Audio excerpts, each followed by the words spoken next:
Welcome to the Liberty Alert with Gregory Seltz, sponsored by our friends at the Lutheran Center for Religious Liberties here in Washington, D.C., a program that cuts through the chaos and confusion in the culture today by talking two-kingdom citizenship, bold, biblical principles for a robust, public Christian life. And now your host, Dr. Gregory Seltz. Good day, Washington, D.C., and friends of the LCRL all across the country. Today we welcome listeners from St. Louis on KFUO. This is the Liberty Alert, where every week we try to cut through the noise and take on the issues, especially the public issues that matter to people of faith. Or as we like to say at the LCRL, we're trying to put our temporal liberties to work for the sake of the eternal liberties of God for all. Today in our program, we are talking about the Dobbs case and the Dobbs victory on Friday and the overturning of Roe v. Wade. And to do that, again, our good friend of the LCRL, Vice President of Government Affairs from Focus on the Family, Tim Goeglein. So, Tim, welcome. And what a day it was, right? You know, I think it is fair to say, Greg, that in the last 100 years, there has not been a single term of the Supreme Court where there have been this many consequential decisions. Right. And, you know, we're a young country. So you go back to these major cases, Marbury versus Madison, Dred Scott, Plessy versus Ferguson, Brown versus Board of Education, and of course now Roe against Wade, 1973. Really, in the history of American jurisprudence, these major cases. And then of a sudden, here comes a Friday in June, and we know that remarkable things happen on Fridays. Right. And in Friday in June comes, I think, the most consequential decision, certainly of yours in my lifetime, other than Roe, which is the reversal of Roe against Wade. Here we are. It's happened, and it's so extraordinary. It remains breathtaking, doesn't it? Yeah, and I think that's what I want to talk about, first of all, is actually what did happen, because, you know, there's a lot of people now speculating, oh, this is what happened, that is what happened. And in reality, what did happen was that the Supreme Court said this is not in the Constitution. And honestly, I wish they would have said more about the immorality of abortion, but they didn't. And they just merely said, this is something that people have to decide, and it's going to be by their legislators, people that can be held accountable to their votes.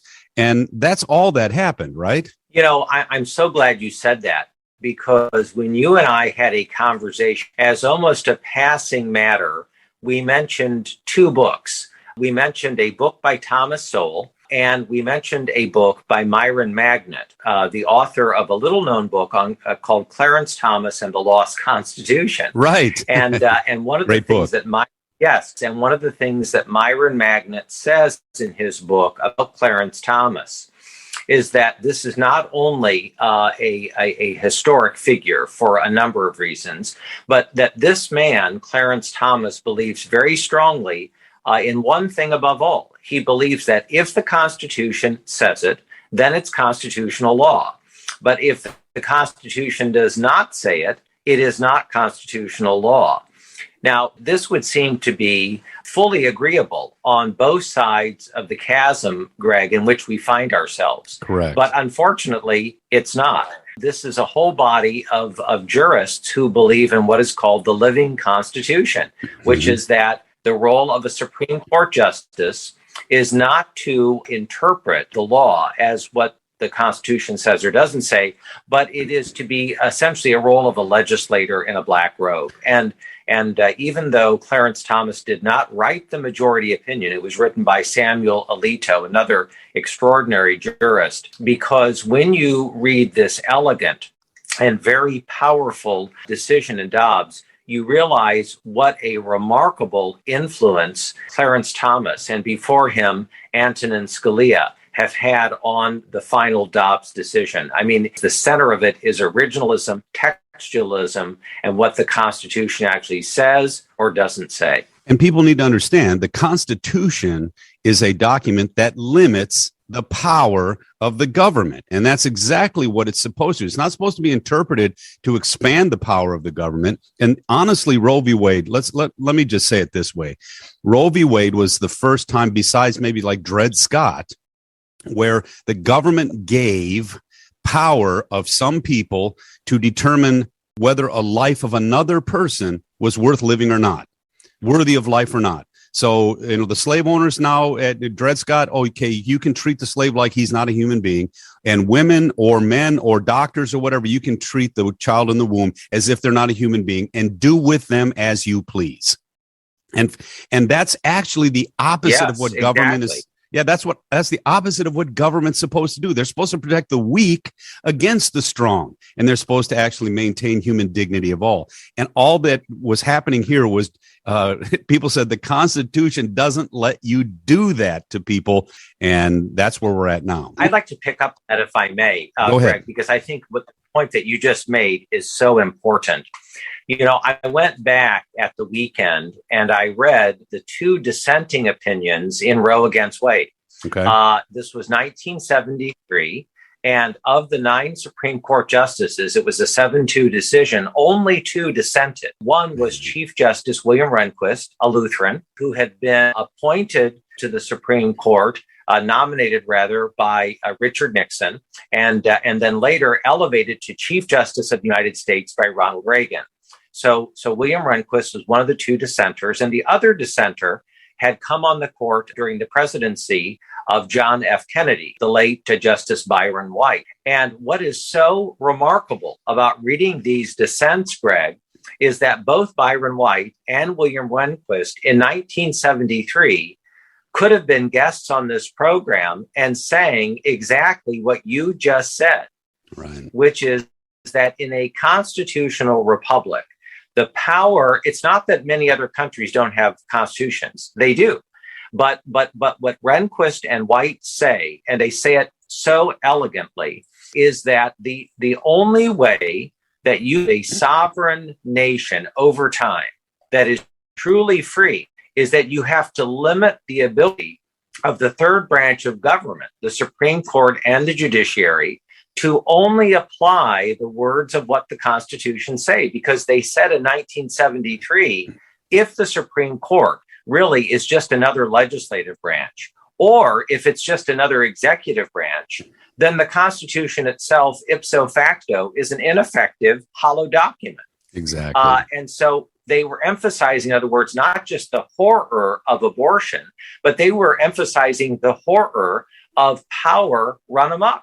And when you read the majority in Dobbs, what you read are echoes of that dissent through the words, the powerful words of its author, Samuel Alito. And so I think, Greg, you really are exactly right. Well, and what I also like to talk about, Tim, is I think what just happened, because again, we're pro-life people, which means we're pro-life, pro-woman, pro-family, pro-husbands and fathers, pro-sexual intimacy, that is a beautiful thing between committed people. All these different kinds of things. We're very pro this, and this is a dynamic, great way to live. I think what's interesting now is that the veneer of respectability of abortion has been removed, because no one ever really talks about what actually we're talking about. They always talk about choice, or they talk about autonomy or something like that. They're still not talking about what they're doing with their choice and what they're doing with their autonomy, and how we even got to the point where children are looked at as a disease rather than a blessing. And so they could always say, well, this is we're just maintaining our constitutional rights. Well, that veneer of respectability has been removed. And so now we actually want to engage with people about why we cherish your life, not just our life. And by the way, pro-life is pro-woman, and it's a women-led movement more than it's a men-led movement. And so do you think that's kind of where we're at? And I think maybe because that protection has been removed, now they have to dialogue about what actually this is. And I think that's actually a good thing, not a bad thing. I do too. And I love the way that you threaded the needle, if I may say. Thanks. Because the pro-life movement is to the 21st century what the civil rights movement was to the 20th century, and frankly, what abolition was to the 19th century. Right. That in the American experience, you continue to widen the gyre of who includes the human family. And it's ultimately rooted in the Judaic-Christian view of the dignity of mankind. Mm-hmm. But in order to get to the motion of abolition, look what had to happen in our country. 750,000 Americans lost their lives in the Civil War. And less than a year, much less than a year after the re-election of Lincoln in 1864, he was murdered. That's a lot of bloodshed. That's a lot of violence. You have to only visit any number of spots in the civil rights movement, or the Birmingham jail, or the Edmund Pettus Bridge, and you realize that the remarkable sacrifice of the civil rights movement after the horror of slavery and Jim Crow. And then you arrive in the 21st century. And Greg, I think this goes, if I may say, very directly to your point, because even though we are rightfully celebrating Dobbs, I think as a country and a culture and a civilization, we are now going to have to absorb the reality that since 1973, 65 million innocent preborn babies have lost their lives. I mean, we're missing, and those numbers are probably low. I mean, we're missing that many people.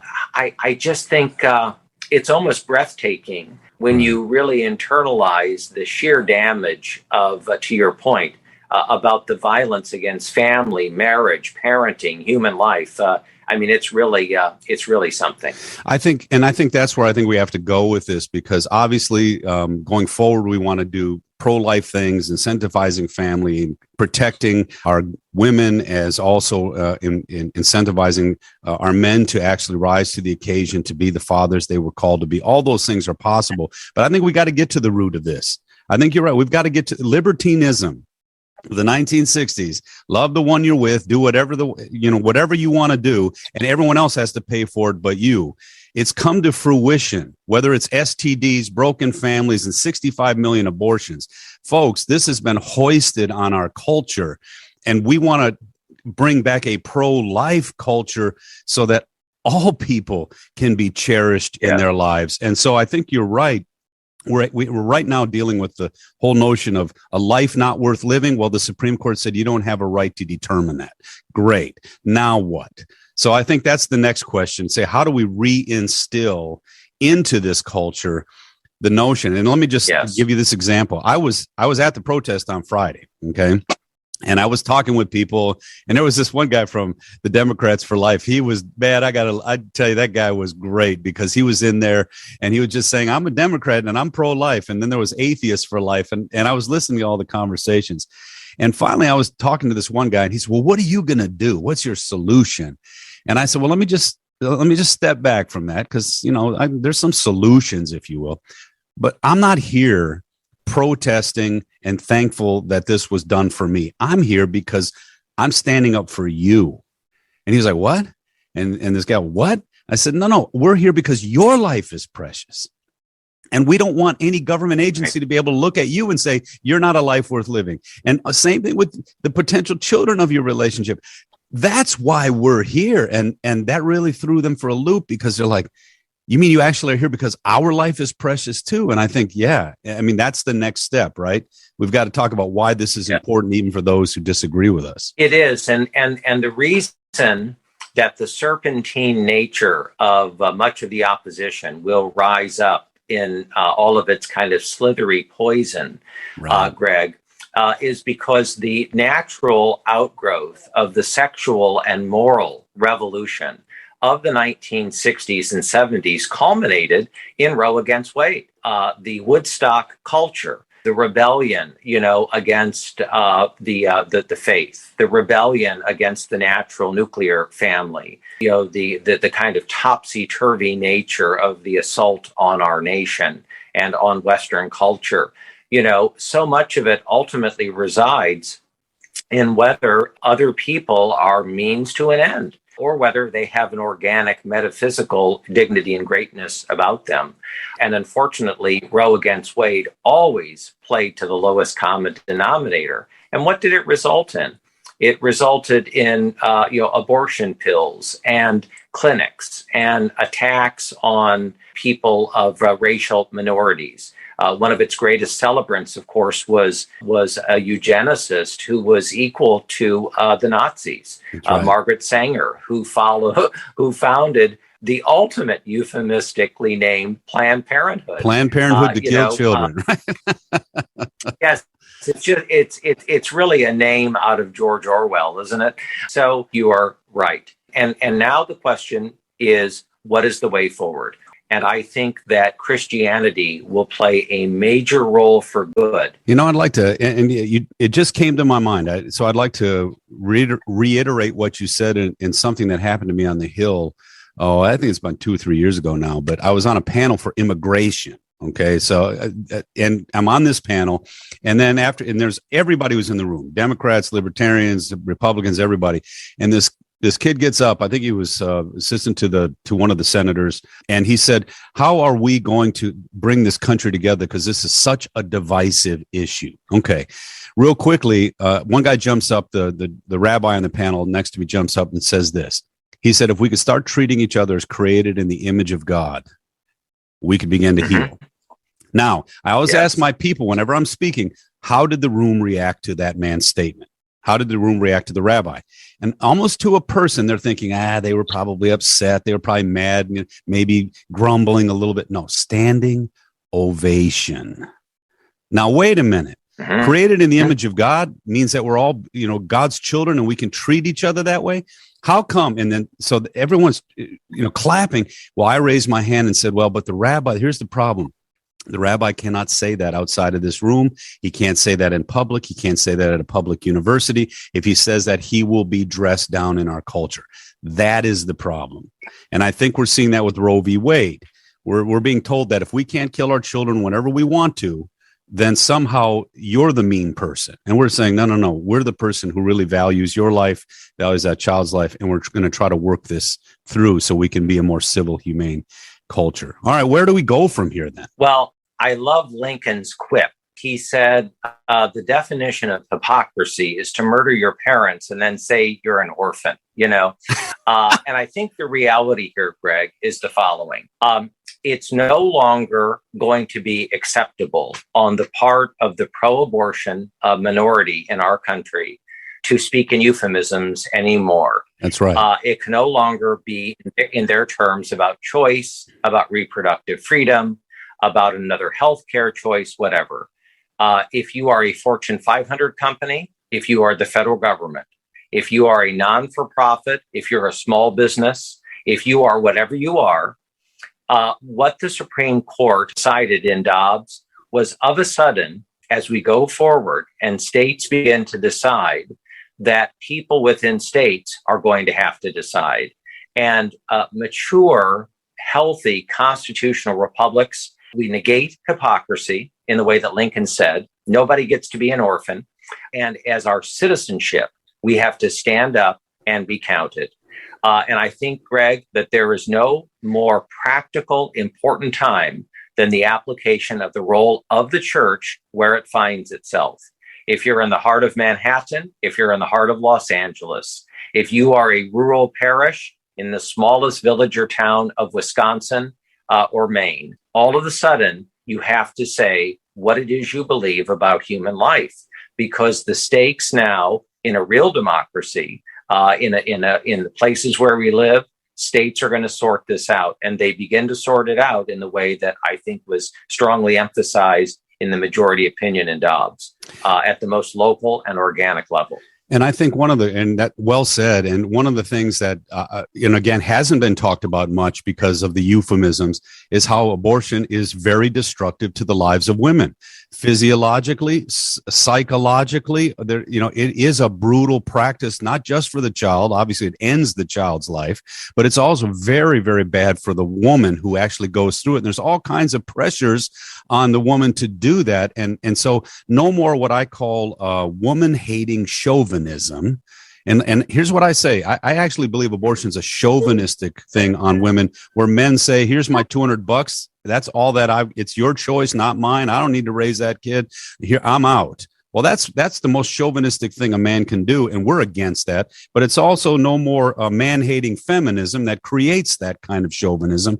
And get back to loving each other, cherishing our women, cherishing our men, cherishing the potential to have a child in a committed relationship where the child is now seen as a blessing, not a medical emergency. And so again, like you said, we got to get back to all of that. And that comes down to looking at each other as made in the image of God, a life worth cherishing.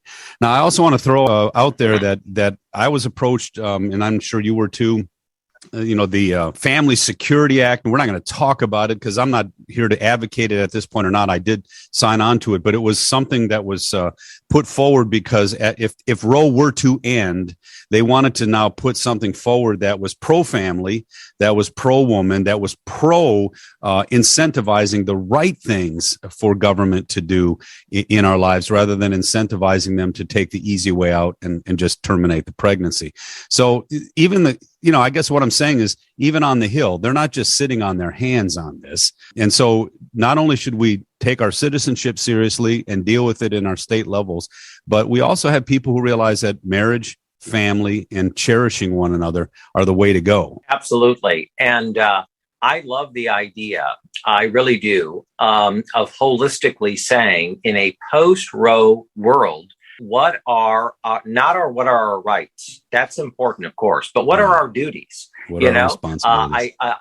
As a conservative, I would much rather speak about duties, on most days of the week. I love Edmund Burke's great observation that morals and manners are far more important and conducive, to the working of a healthy society sometimes than laws. Not that we negate the law, but morals and manners are the tenets, and they matter.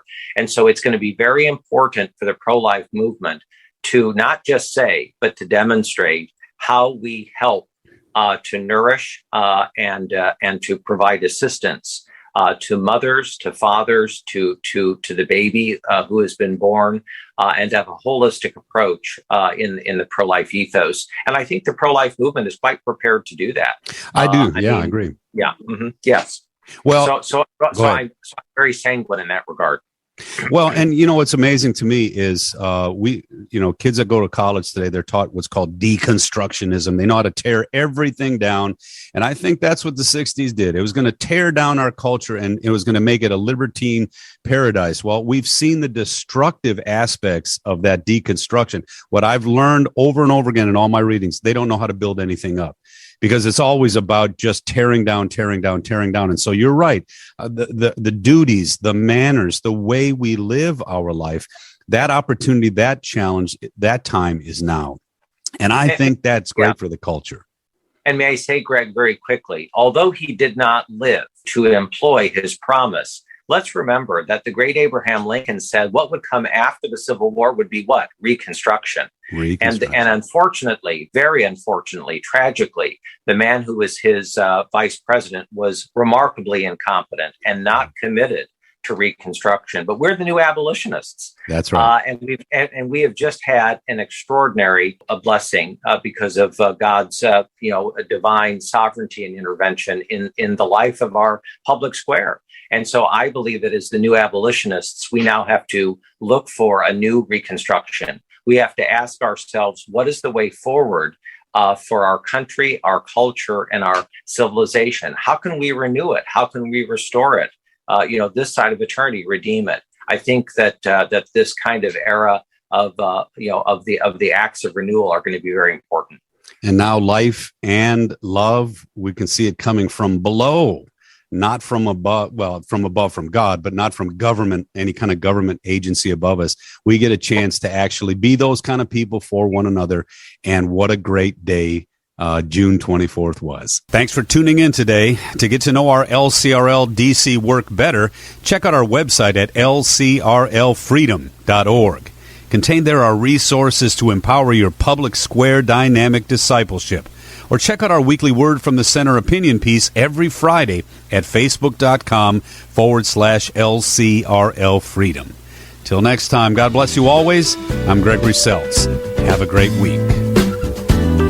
You've been listening to Liberty Alert with Dr. Gregory Seltz, Executive Director of the Lutheran Center for Religious Liberty in Washington, D.C. This program has been brought to you by the Lutheran Center for Religious Liberty.